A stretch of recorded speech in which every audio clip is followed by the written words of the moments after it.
She lost it in less than a week. That necklace, one of the last things our great-grandmother left us, was gone. Vanished.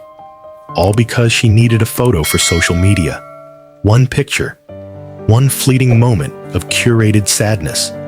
Then, poof.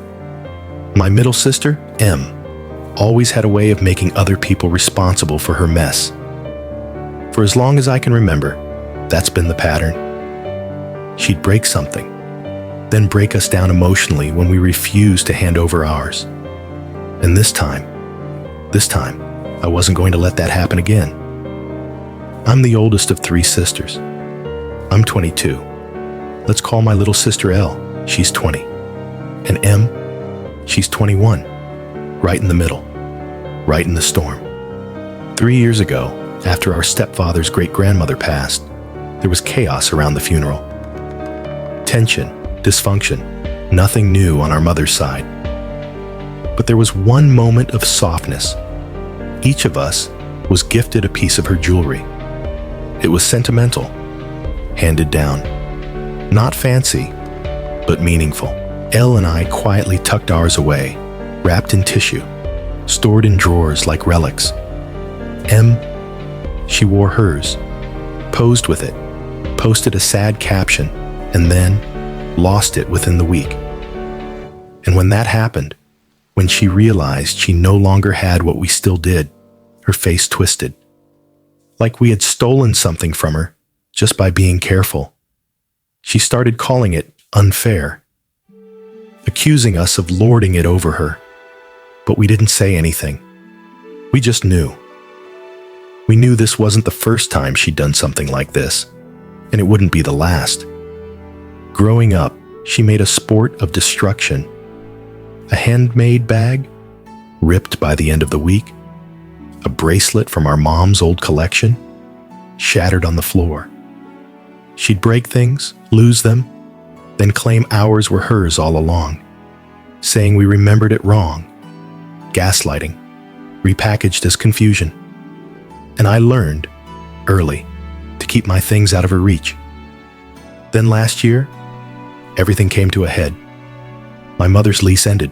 The apartment, our childhood home, needed to be emptied. My mother gave me permission to go in and take anything I wanted. She extended the same offer to all of us. L lived too far to make the trip. And M? She said she didn't want the hassle of sorting through it all. At first, I thought that was odd. Who says no to a once-in-a-lifetime chance to gather family keepsakes? But when I opened the front door, I understood why. The place was a wreck. Garbage layered over old food. The kitchen? A biohazard. I'm not exaggerating. Actual biohazard levels of decay. M's room and our brother's? A full-on disaster zone. The living room? Grimy, gray, faded from what it once was. But I wasn't alone. My boyfriend and his sisters stepped in. Together, we scrubbed, sorted, salvaged, while M and our brother just sat there, watching, glaring, like we were doing something wrong. And that's when we found them, hidden in the dust and memories. Handmade items from our grandmother, beautiful, delicate things, knitted shawls, embroidered linens, small wooden trinkets she carved herself when she still had the strength. Time capsules of love and labor. I called out to M, told her she could take some. She rolled her eyes and waved it off. Said she didn't want to bother with old handmade junk. Said it wasn't her style. Said it wouldn't fit in her new place anyway. So I packed everything carefully, took it home, arranged each item in a glass showcase, like a tribute, like a shrine to the woman who made them. Months passed. Then one day, M started asking about them. Casual at first, then more insistent. Can I have some of those things you took? Actually, I've been thinking about Grandma a lot lately. You shouldn't keep all of it to yourself. And just like that, the same old pattern. But here's the thing. She had a choice. She had the same opportunity I did. She was there. She chose not to help, not to search, not to clean, not to care. Now that everything's been rescued from the grime, now that the pieces are dust-free and arranged and suddenly valuable, she's interested. Of course she is. This is what she always does. She waits for someone else to do the work, to pull the meaning out of the dirt. Then she swoops in and wants the reward, like emotional inheritance by proximity. I wish I could say this was about the objects themselves, but it's not. It's about what they represent. To me, they're memory, they're love. They're a connection to the women who came before us, who made do with little and created beauty with their hands. To M, they're content.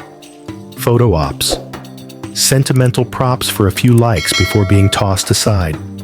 She's done this before. We all know she'll do it again.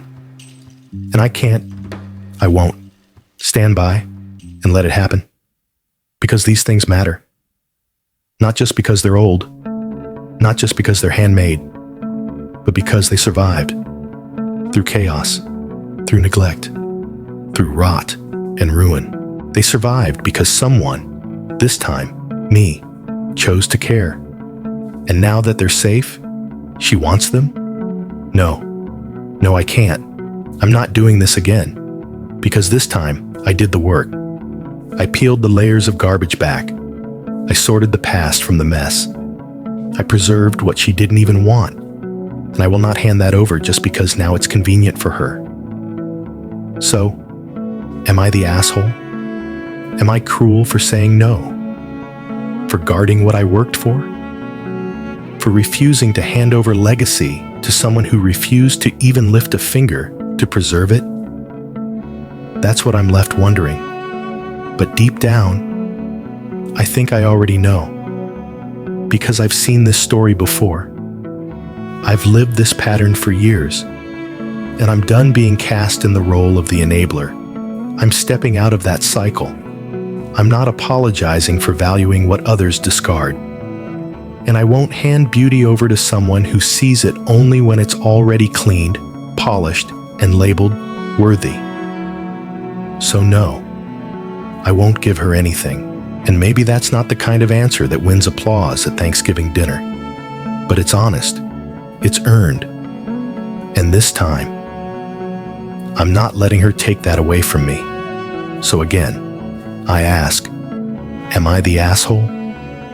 And now, here's what I think. This story is more than just about a few trinkets in a dusty old apartment. It's about emotional labor, boundaries, legacy.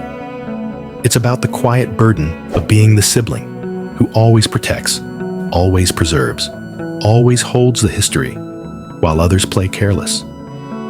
What we choose to keep, especially from those who came before us, says something about who we are.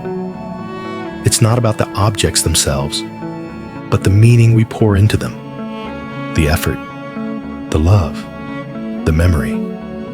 And sometimes, protecting those things means saying no, even to family, especially to family.